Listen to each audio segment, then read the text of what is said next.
하나님의 말씀은 로마서 7장 봅니다. 7장 1절로 6절까지 보기로 하겠습니다. 성경 248페이지입니다. 형제들아, 내가 법 아는 자들에게 말하노니 너희는 율법이 사람의 살 동안만 그를 주관하는 줄 알지 못하느냐. 남편이 있는 여인이 그 남편 생전에는 법으로 그에게 매인받으나 만일 그 남편이 죽으면 남편의 법에서 벗어났느니라. 그러므로 만일 그 남편 생전에 다른 남자에게 가면 음부라 이르되 남편이 죽으면 그 법에서 자유케 당하니 다른 남자에게 갈지라도 음부가 되지 아니하느니라. 그러므로 내 형제들아, 너희도 그리스도의 몸으로 말미암아 율법에 대하여 죽임을 당하였으니 이는 다른이 곧 죽은 자 가운데서 살아나신 이에게 가서 우리로 하나님을 위하여 열매를 맺게 하려 함이니라. 우리가 육신에 있을 때에는 율법으로 말미암은 죄의 정욕이 우리 지체 중에 역사하여 우리로 사망을 위하여 열매를 맺게 하였더니 이제는 우리가 얽매였던 것에 대하여 죽었으므로 율법에서 벗어났으니 이러므로 우리가 영의 새로운 것으로 섬길 것이요 의문에 묵은 것으로 아니할지니라. 아멘. 어느덧 로마서 7장까지 이르렀습니다. 로마서 7장까지 이르렀는데 로마서는 1장부터 8장까지가 이 복음의 핵심이 되는 거예요. 9장, 10장, 11장은 또 주제가 다릅니다. 다른 주제를 바울 사도께서 다루고 있어요. 9장, 10장, 11장도 상당히 중요한 장이지만 이 복음을 풀어주는 데 있어서는 1장부터 8장이 전체가 다예요. 그래서 우리가 이 복음을 확실히 알려면서 1장부터 8장까지 알면은 거의 다 알고 있는 거란 말이죠. 그래서 여러분들이 이 각 장도 알아야 되겠지만 각 장 1장부터 8장까지 전체를 꿰뚫고 있는 사도가 논지를 끌고 가는 곳이 있단 말이에요. 그것을 잘 알아야 돼요. 첫 번째 로마서에서 1, 2장은 다시 한번 요약해 드리겠습니다. 여러분이 지나가면 사람 망각해요. 그래서 유대인들은 학가다 교육이라고 그래요. 한 걸 계속 반복하고 어려서부터 계속 모세오경을 또 들려주고 그래요. 그래야 이게 안 잊어버리거든요. 우리나라 사람들은 한 번 들은 건 안 들으려고 그래. 습성이. 그러니까 복음을 한 번 들려주고 안 들려주니까 다 잊어버리는 거예요. 유대인들의 이 교육은 계속해서 반복 교육이에요. 그 학가다 교육이라고 그래요. 그래서 유대인들은 토라오경을 외우는 사람들도 있어요. 모세오경을. 그렇다고 합니다. 어쨌든 1장, 2장은 바울 사도가 죄인을 언급해요. 유대인도 죄요, 이방인도 죄라고 하는 거예요. 이걸 제가 전체 다 각 구절을 못해요. 중요한 것, 유대인도 죄고 1장, 2장에서 뭡니까? 이방인도 죄라는 거예요. 모든 사람이 다 죄인이라고 하는 겁니다. 죄인은 어디에 있습니까? 하나님의 심판 아래에 있다라고 하는 거예요. 하나님은 사랑의 하나님이시기도 하지만 하나님은 공의의 하나님이라 심판하실 수밖에 없다라고 하는 겁니다. 바울 사도께서. 왜 하나님은 심판하실 수 없느냐? 그 심판이 어디서 나오느냐? 하나님의 거룩에서 나온다라고 하는 거예요.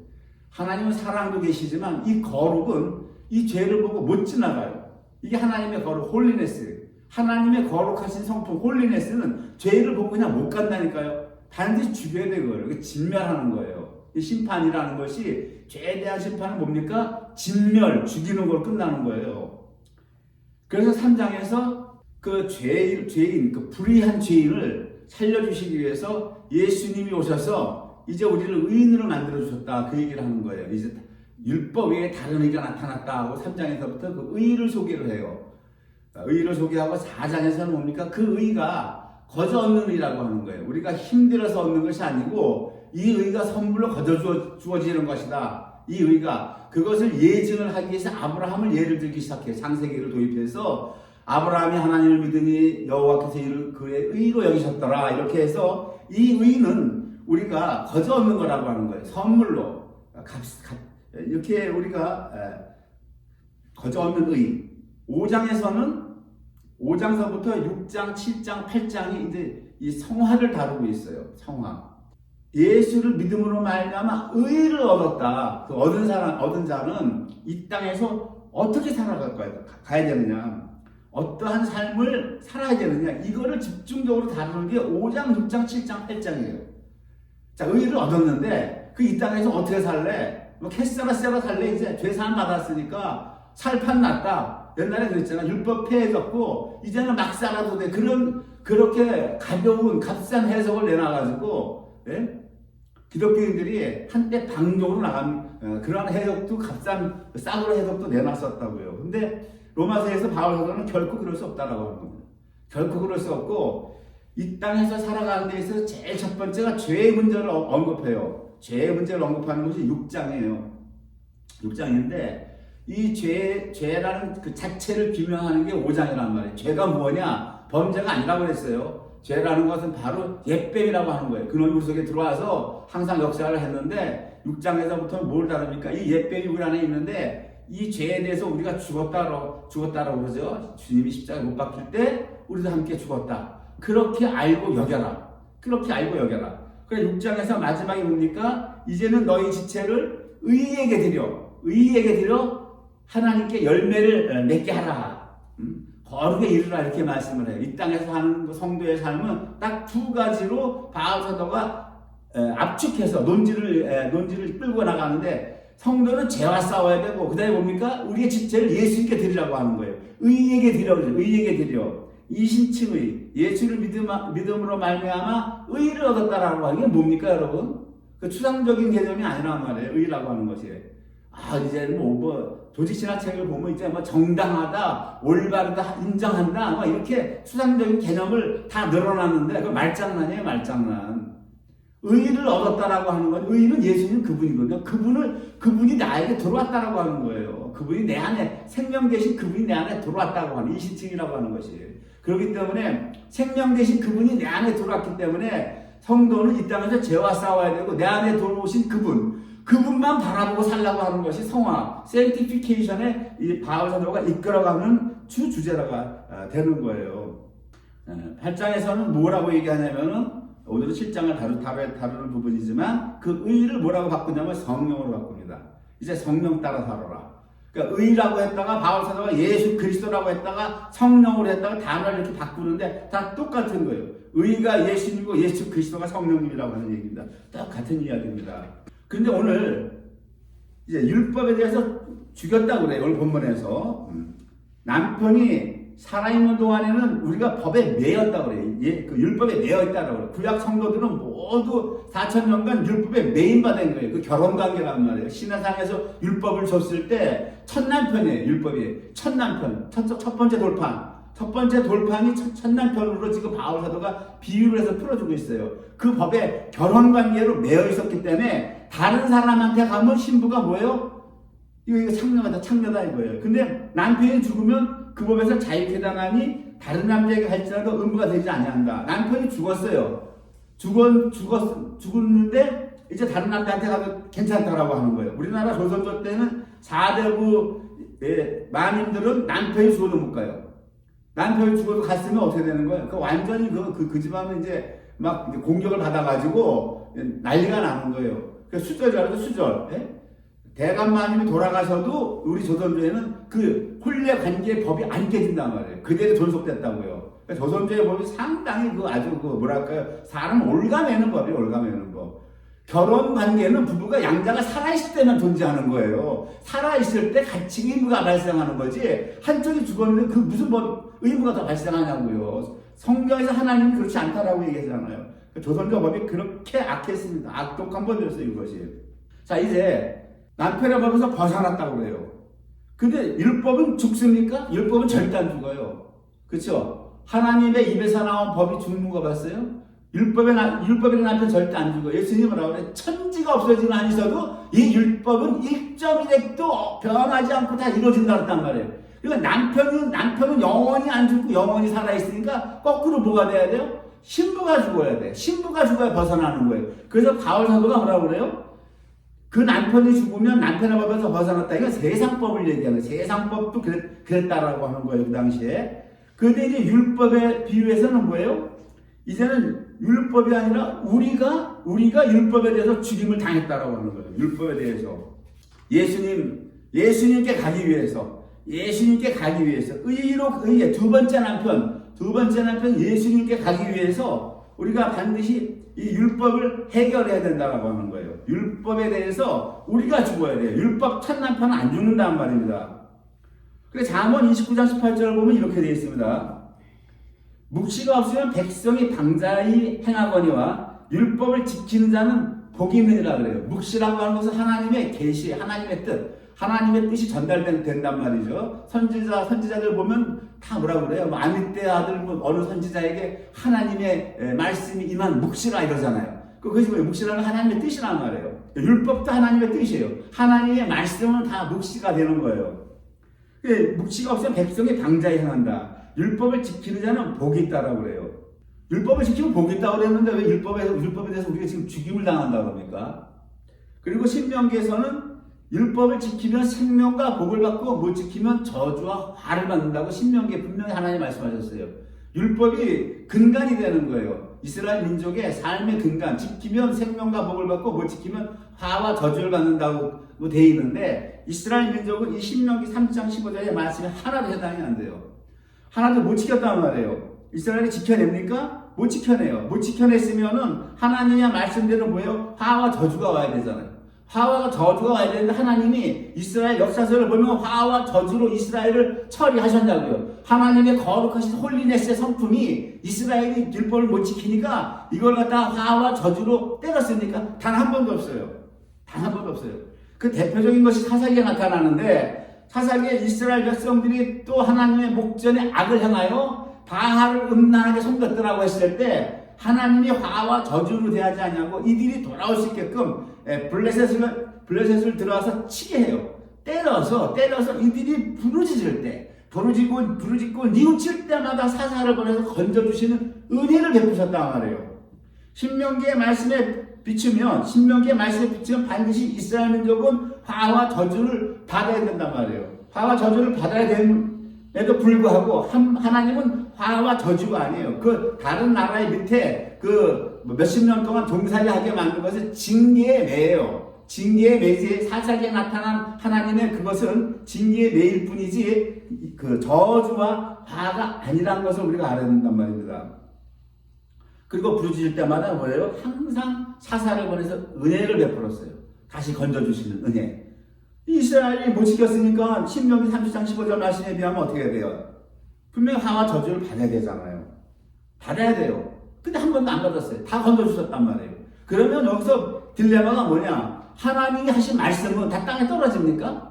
하나님 말씀 내가 안 지키면 저 화와 저주를 내린다고 그랬는데 이 하나님의 이 말씀은 공수표면서 땅바닥에 떨어지냐고요. 그래서 하나님이 뭐라고 말씀하셨냐면 이사야서 55장 11절에 내 여호와 내 입에서 나가는 말은 하나도 헛되이 내게로 돌아오지 않냐고 나의 뜻을 이루고 나의 명하여 보낸 일에 형통하리라 하나님 말씀하셨어요. 성경 66권의 모든 말씀은요 하나도 땅에 떨어지는 게 없어요. 다 이룬다고 하는 거예요. 이것이 축복의 말씀이든 무슨 저주의 말씀이 됐든 어떤 말씀이든 하나님이 내가 이렇게 하겠다라고 하신 말씀들은 전부 다 이룬다라고 하는 거예요. 전부 다 이룬다라고 하는 거예요. 그러면 이 화와 저주를 누가 받냐고요?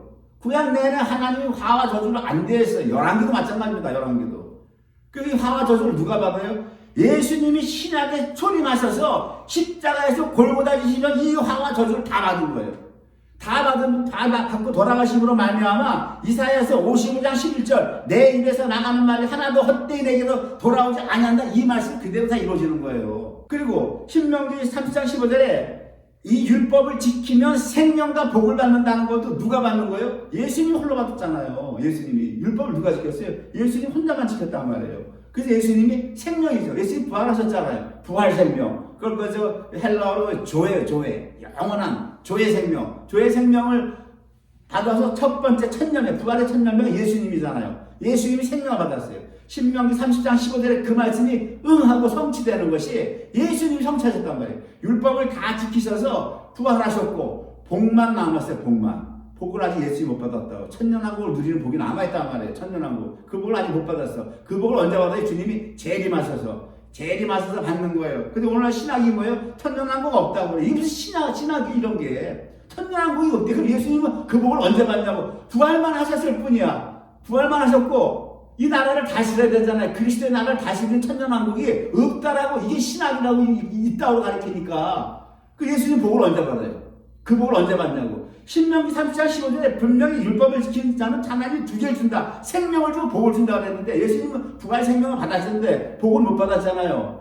신학이고 나가는 거 다 필요 없는 거예요. 말씀이 근간이에요. 텍스트북, 성경이 근간인 거예요. 다 필요 없어, 다 필요 없어. 그거를 주장하고, 그 신학자라고 떠들어대는 그 인간들이, 뭘 가르치냐, 학생들한테. 그때로 가르치니까. 나와가지고 뭐라고 그래요? 목사 안수 받고, 천연한국 없다, 이렇게 가르치는 전부 다. 그 성도들은 말씀 분별력이 있어. 없단 말이에요. 목사가 가르치면 가르쳐주는데, 천연한국 없는가 보다. 이렇게 안다는 말이에요.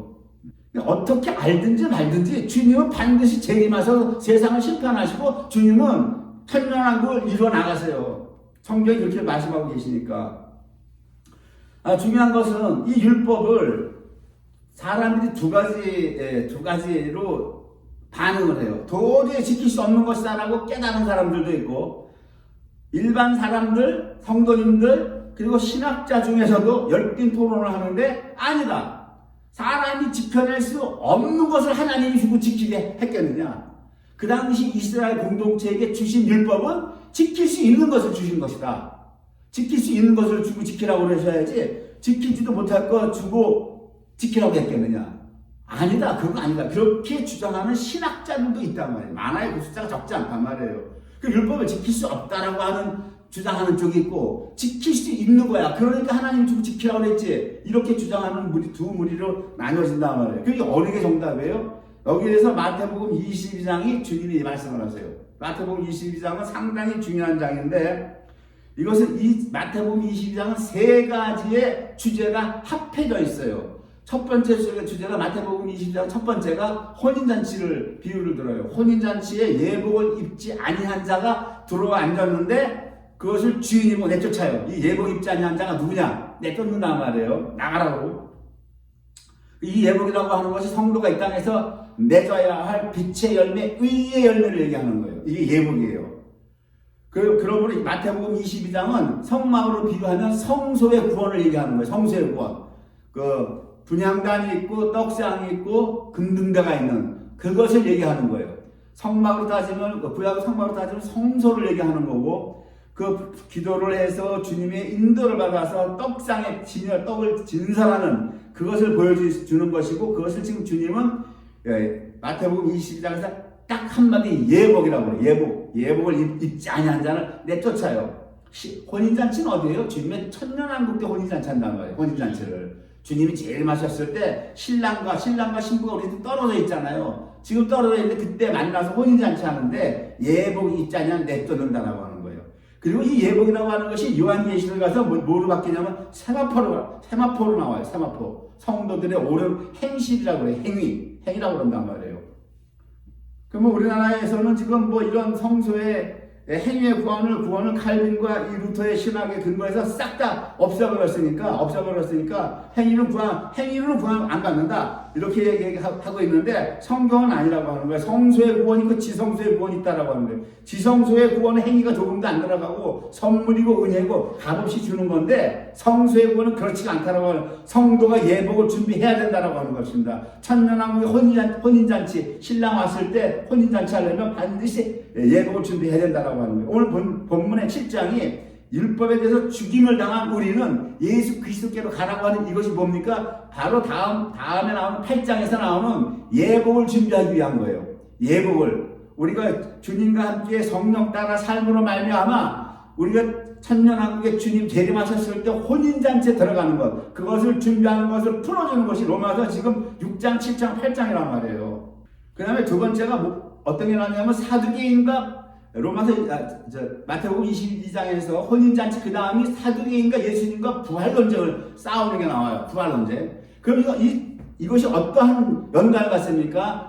혼인잔치에 들어가는 자들은 반드시 부활한 자들이 들어간다라고 하는 거예요. 이 땅에서 육신을 입고 있는 이러한 몸의 상태로는 혼인잔치에 못 간다라고 하는 겁니다. 반드시 부활한 성도만 간다라고 하는 거예요. 이것이 바울 사도가 빌립보서에 얘기하는 첫째 부활이에요. 내가 어찌하든지 그리스도의 부활에 동참하려고 한다고 하잖아요. 마태복음 22장 이 세 가지는 딱 연결이 되어 있어요. 혼인잔치는 누가 간다? 사두개인과 부활 논쟁을 하죠. 사두개인들 부활 없다고 그래요. 예수 부활 있다고 그러잖아요. 이 부활을 누가 하냐? 예복 입은 자만 부활한다라고 하는 거예요. 예복 입은 자만 첫째 부활에 들어간다고. 예복 준비하지 않은 자는 마지막 심판 때에 나온다라고 하는 겁니다. 이 계시록하고 똑같아요. 세 번째가 뭐냐면 율법사가 와서 물어봐요. 율법사가 와서 예복을 어떻게 입을 거냐, 너희가 어떤 예복을 준비할 거냐가 마지막 세 번째 질문이 되는 거예요. 율법사가 와서 주님, 선생님, 여기서 보면 이렇게 나와요. 마태복음 22장에 예수를 시험하여 묻는 거예요. 시험한다라고 하는 건 뭡니까? 테스트한다는 건 율법사가 나는 다 알고 있다는 거예요. 나는 다 알고 있어. 너 알고 있냐? 그 상대방을 아주 무시하고 조롱하는 거죠. 나는 다 알고 있으니까. 아주 자기는 아주 당당한 거예요. 근데 아주 예수님 말씀 다 듣고 율법사가 한마디도 못하고 입도 뻥도 못하고 끝나요. 그렇게 그냥 그 장면 그대로 끝난다고. 예수를 시험하여 묻자 율법 중에 어느 계명이 큽니까? 라고 물어봐요. 어느 계명이 큽니까? 가장 으뜸되는 계명이 뭡니까? 가장 머리가 되는 계명이 뭡니까? 그러니까 예수님이 뭐라고 그러니까 예수께서 가라사대 네 마음을 다하고, 헬라어로 마음이 카르디아예요. 목숨을 다하고 푸시케 다하라. 뜻을 다하여 디아노이야 다하여 주 너의 하나님을 사랑하라. 그 다음에 뭡니까? 마음. 이거 첫 번째 계명이고, 둘째는 그와 같으니 네 이웃을 네 몸과 같이 사랑하라. 네 이웃을 네 몸과 같이 사랑하라. 이 두 계명이 온 율법과 선지자의 강령이라고 그래요. 영어 성경에는 이 두 계명이 온 율법과 선지자의 강령이라고 하는 것을 all the law, 이 모든 계명 and the prophet, 선지자, 행원이라고 하는 건 어디에 걸려 있다는 거예요. 매달려 있다는 거예요. 척척 걸쳐져 있다라고 하는 거예요. 행원이라고 하는 것이. 행인틀이 하는 그 교수를, 죄인들을 나무에 매달아, 못 매달아 죽일 때 그 나무를 행인틀이라고 해요. 매단단 말이에요. 매단다. 그러니까 모든 all the law, 모든 법과 and the prophets, 선지자들이 행원, 걸쳐져 있다. those two, 이 두 가지 commandments, 이 두 계명에 걸쳐져 있다라고. 하나님 사랑, 이웃 사랑이 네가 얘기하는 가장 큰 계명이고 율법, 모세가 준 율법이 약 360개가 되는데 이 두 가지 계명 밑에 나머지 계명들은 다 매달려 있다, 걸쳐져 있다, 이렇게 지금 풀어주고 있는 거예요. 그런데 모세오경 어디를 읽어봐도 예수님이 하신 말씀, 지금 네 마음을 다하고 목숨 다하고 뜻을 다하여 하나님 사랑하는 말도 없고, 네 이웃을 네 몸처럼 사랑하는 말이 없어요. 모세가 준 율법에서 가장 큰 율법은 10계명의 제일 계명, 나 외에 다른 신을 두지 말고 우상 섬기지 말라고 그랬지. 네 몸을 다하고 마음 다하고 뜻을 다하는 말이 없단 말이에요. 이 말은 뭐예요? 예수님이 초림하셔서 예수님이 선지자 직분으로서 율법을 더 강화시켜서 하시는 말씀이에요. 그러니까 첫 번째 돌판은 깨어지고 두 번째 돌판이 법궤 안으로 들어가죠. 이 두 번째 돌판이 누구예요? 두 번째 돌판이 바로 예수 그리스도란 말이에요. 두 번째 돌판의 계명을 주님이 풀어주는 거예요. 첫 번째 돌판, 깨진 돌판은 그냥 다른 신 섬기지 말고 우상 섬기지 말라고 이렇게만 되어 있는데, 모세가 깎아 만든 두 번째 돌판의 내용은 뭐냐? 두 번째 돌판의 첫 계명은 예수님인데, 이 마음을 다하고 목숨 다하고 뜻을 다하지 하나님 사랑하라. 이 다하라고 하는 이 헬라어 홀레라고 하는 것은 영어 성경에 all이라고 번역되어 있어요. 그 all이라고 하는 이 말은 100%, 내 마음에서 1%도 나를 위해서 쓰면 안 되는 거예요. 1%. 99.9%면 우리가 순도라고 그래요. 순도. 순금도 100% 순금은 없어요. 순금도 99.9라고 돼요. 우리가 보석방 가면, 그죠?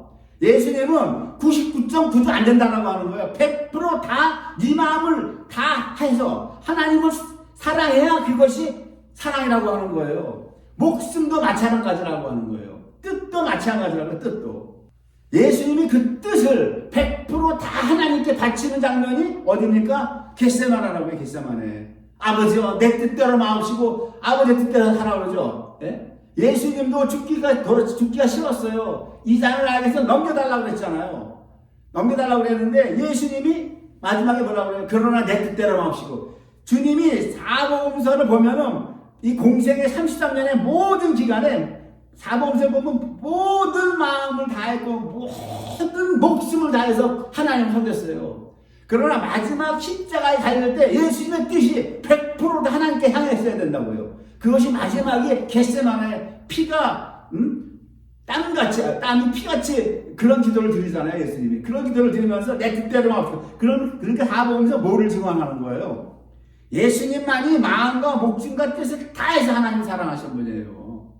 그 몸도 여기서 뭐라 그래? 네 이웃을 네 몸처럼 사랑하는 이 말이 뭔지 압니까? 몸도 네 몸이 아니라는 거예요. 네 몸뚱아리도 네 이웃만을 위해서 사랑하는 거예요. 네 이웃만을 위해서. 1%라고 다음은 1%도 너를 위해서 쓰면 안 된다라고 하는 겁니다. 그러니까 율법을 아직도 지킬 수 있다라고 주장하는 학자들도 있고 성도님들도 계시는데 이게 뭐예요? 이게 지킬 수 있냐고요 지금.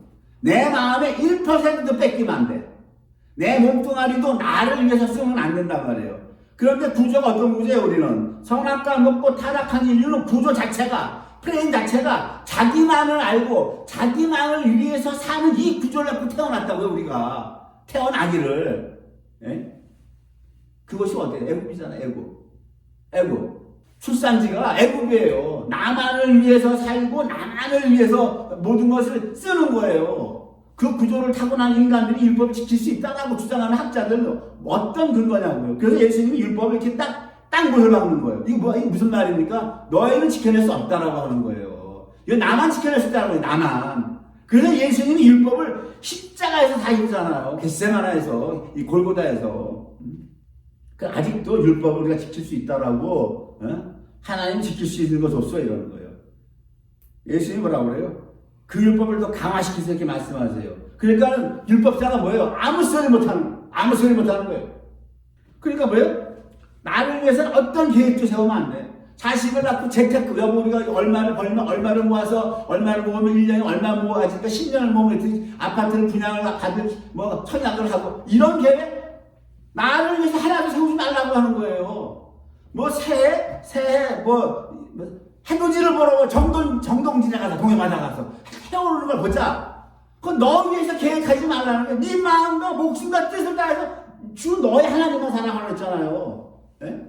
근데 우리는 어떻게? 우리가 살아가면서 뜻과 목숨과 마음을 몇 %나 우리가 하나님께 들고 있나 지금 우리가 몇 %나 믿는다고 하면서 목사고 장로고 선거고 할 거 없이 통틀어서 하나님한테 10%나 주고 있어요? 10%나 90%를 나를 위해서 쓰고 10%를 하나님께 드리냐고.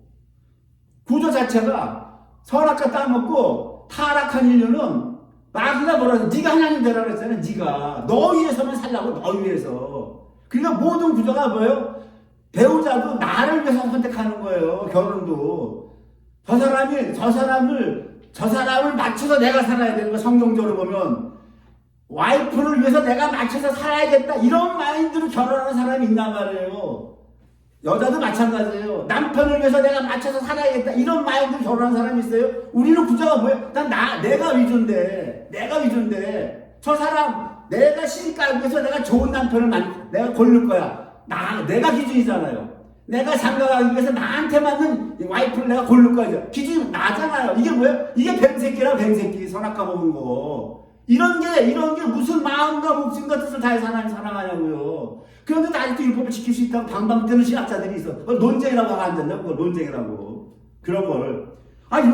마태복음 22장에 주님이 율법을 풀어주잖아요 지금. 이렇게 딱 율법사한테 제시를 해. 너 율법에 대해서 알고 있냐고 예수님한테 지가 되물었어. 시험에서 물었는데 예수님이 그래 하고 율법 딱 풀어주고 율법사가 꼼짝 못하고 가버린 거예요. 꼼짝 못하고. 네? 요즘 말로 뭐라 그래? 발려버렸대나? 발려버려가지고 도망가버린 거예요. 한마디로.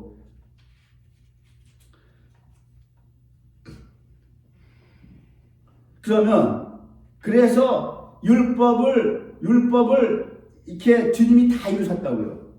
그래서 성경은 처음부터 둘째 것만 계속 구약 보면 우리에게 강조를 해요. 야곱을 버려요. 첫 번째는 안 된다. 첫 번째 율법은 우리를 죽이고 정죄하니까 야곱을 버리고 에서를 버리고 야곱을 세우죠.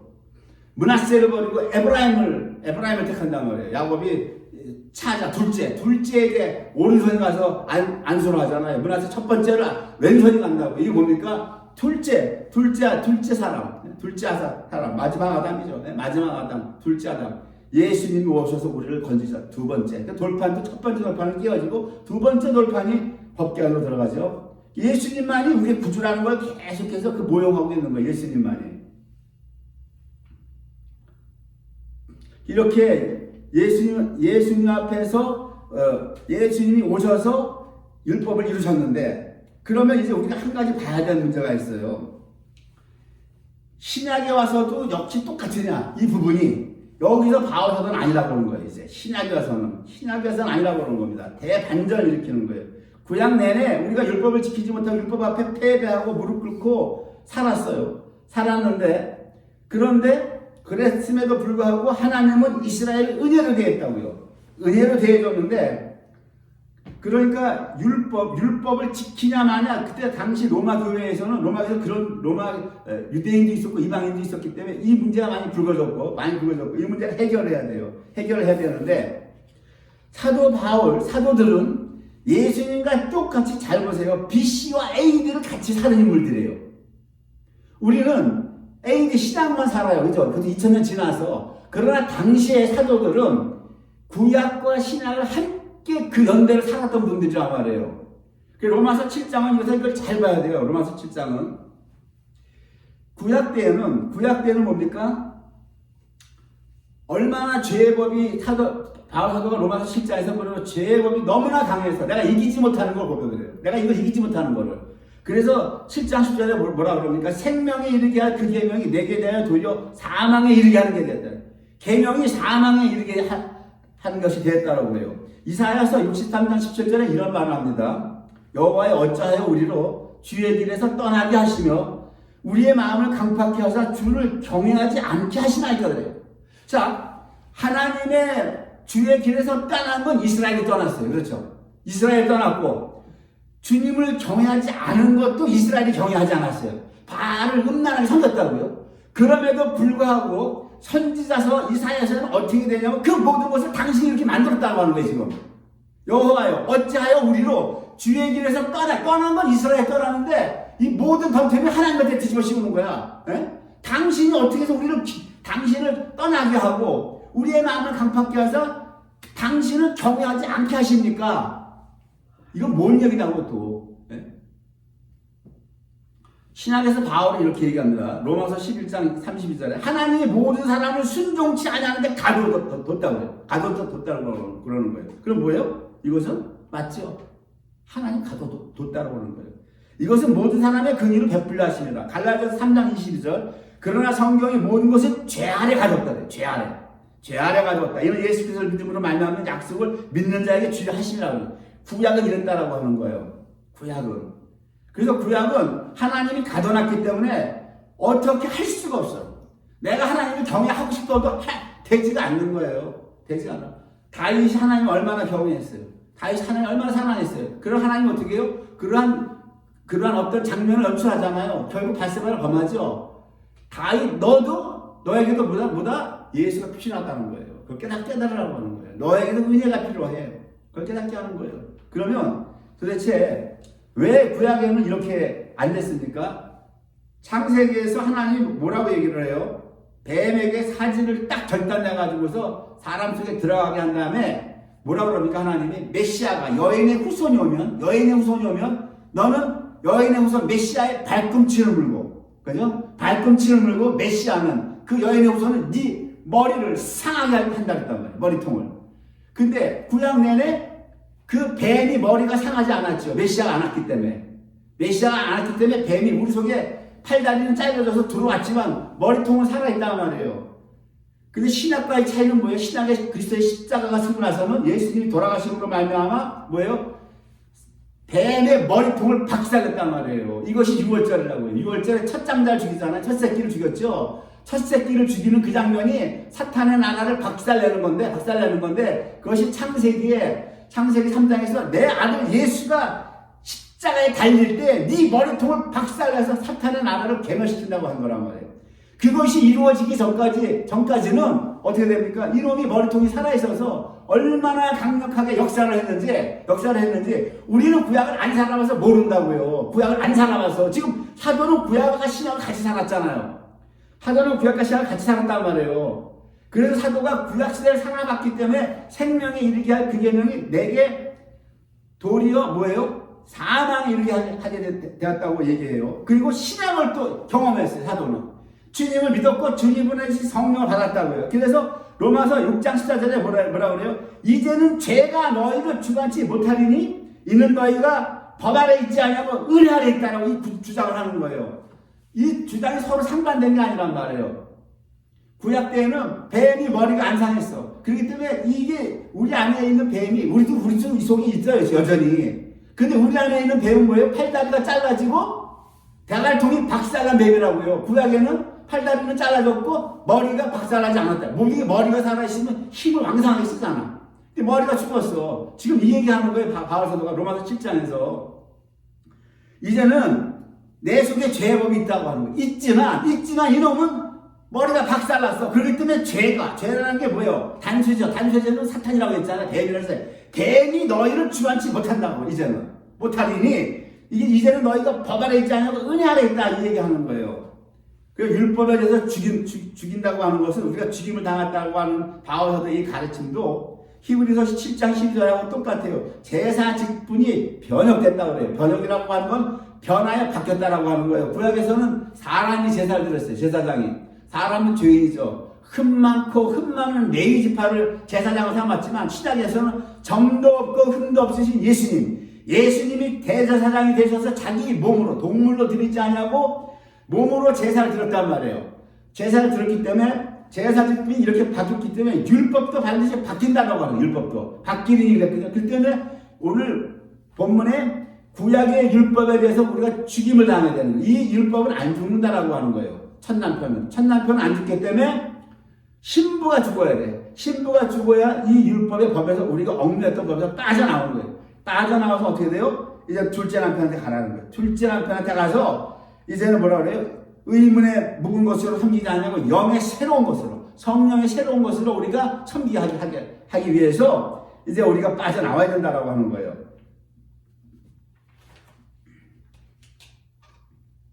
그래서 오늘 우리는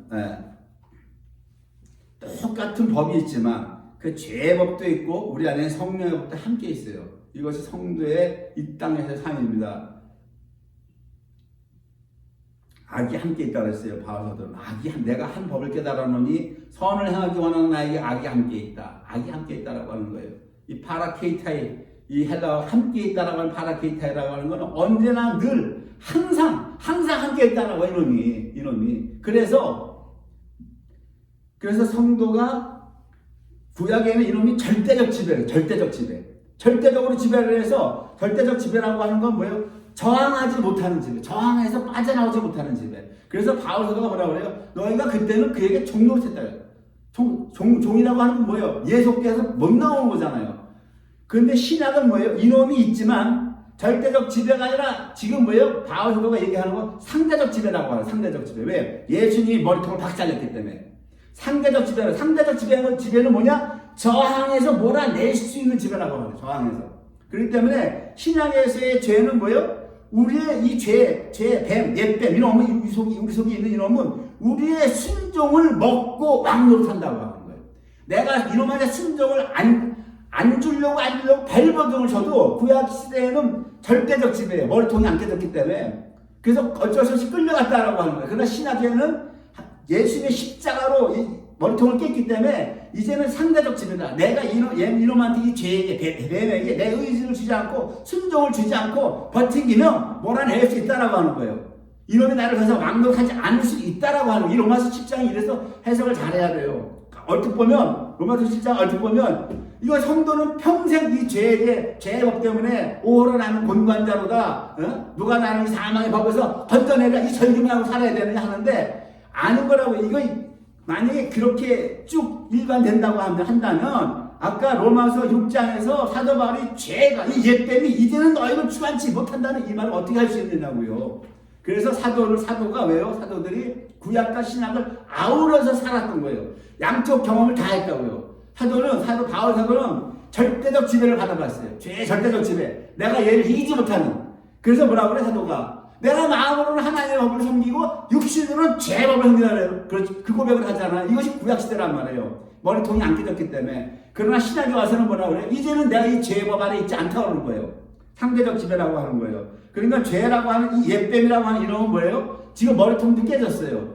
팔다리도 잘라졌어요. 몸만 남았어요. 몸뚱 아래만 남았는데 그럼에도 불구하고 이놈은 뭐예요? 우리의 순종을 먹고 왕노릇 한다라고 하는 거예요. 우리의 순종을 먹고. 그것을 보여주는 것이 우리가 사사기가 가면은 이스라엘 백성들이 한 500년간 계속 죄를 범해 벗어나지 못하는 걸 보여주잖아요. 사사기가. 그러면 또 건져주고 또 건져주고 또 건져주고 그러죠. 사사기 전에 여호수아죠. 사사기 전에 여호수아란 말이에요. 여호수아는 뭡니까? 여호수아가 예수 그리스도를 예표해요. 예수 그리스도께서 이스라엘 민족을 데리고 가서 가나안 땅 가서 여호수아가 대표로 싸운다고요. 이스라엘 백성들이 대표로 싸우는 게 아니라 여호수아가 이스라엘 백성을 함께 데려가서 싸운다고요. 여호수아 예수님이 우리를 데리고 가서 이 적들과 싸워요. 싸워서 땅을 나눠주죠. 땅 나눠줘서 12지파가 땅을 분배해서 산단 말이에요. 이 땅 분배라고 하는 게 뭐예요? 성경은 뭐예요? 그 땅에는 의인만 산다고 하죠. 의인. 주님이 분배해주는 땅은 의인만 산단 말이에요. 죄인은 살 수가 없어요. 여호수아의 땅 분배라고 하는 것이 신약으로 얘기하면 뭡니까? 주님의 십자가의 공로로 말미암아 죄를 박살냈죠. 사단의 나라를 파괴시켰단 말이에요. 이것이 여호수아가 그의 백성을 이끌고 가나안 땅 가서 싸워서 첫 부순 거는 그것을 보여주는 십자가를 보여주는 것이고, 땅 분배라고 하는 건 뭡니까? 그 땅에 의인만 산다고 했죠. 땅 분배는 뭐예요? 주님이 우리를 이제 의롭다고 믿음으로 말미암아 내가 너희를 의롭다 칭한 그것이 믿음으로 말미암아 우리가 의롭다고 받은, 의롭다고 하는 건 결국 뭐예요? 주님이 내 안에 들어 산다는 것이 의로운 것인데, 여호수아서가 그것을 보여주고 있어요. 이어지는 사사기는 뭐예요? 그럼에도 불구하고 주님이 사탄의 나라를 박살내고 하나님의 백성들에게 이제 의롭다고 했음에도 불구하고 사사기에서는 뭐예요? 그럼에도 불구하고 그 백성들이 이기지를 못하고 승리하지 못하고 500년간 계속해서 그 옛뱀을 섬기고 사는 걸 보여주고 있는 거란 말이에요. 이것이 신학시대 어때요? 신학시대 주님이 다 박살냈어요. 마귀 새끼의 머리통을 상하게 했고, 뱀은 예수님의 발꿈치를 물어서 예수님 십자가에 달아 죽였다고요. 그럼에도 불구하고 이제는 우리가 상대적 지배, 절대적 지배를 벗어나서 상대적 지배 하에 놓였음에도 불구하고 신약의 성도들이 뭐예요? 거의 절대적으로 마귀에 잡혀있단 말이에요. 왜 그렇습니까? 죄에게 순종하니까 이놈이 왕노릇 한다는 거예요. 구약에서는 내가 순종을 하기 싫어도 워낙 이놈이 파워가 막강해서 어쩔 수 없이 끌려다녔어요. 신약은 아니라고 하는 겁니다. 그래서 여기에서는 뭐예요? 싸워야 돼. 성도의 의지가 가야 된다고 하는 것입니다. 성도의 의지가. 이것이 상당히 중요한 부분이에요. 고린도전서 3장 6절을 마지막으로 말씀을 마치겠습니다. 나는 심었고 아볼로는 물을 주었으되 오직 하나님은 자라나게 하셨나니. 자, 바울 사도는 심었어요. 고린도 교회를 개척했고 아볼로는 물을 주었어요. 말씀을 가르쳤어요. 그러나 교회를 개척하고 말씀을 가르쳤다 할지라도 자라나게 하시는 분은 누구시다? 오직 하나님만 자라나게 하셨다라고 하는 얘기입니다. 따라서 성도가 죄에게 계속 순종을 해서, 신약시대에는 상대적 지배인데 그럼에도 불구하고 성도가 죄에게 계속 져서 승리하지 못한다 할지라도 그 승리하지 못하는 성도를 결국 승리할 수 있게끔 자라나게 하시는 분은 누구시다? 하나님이라고 하시는 거예요.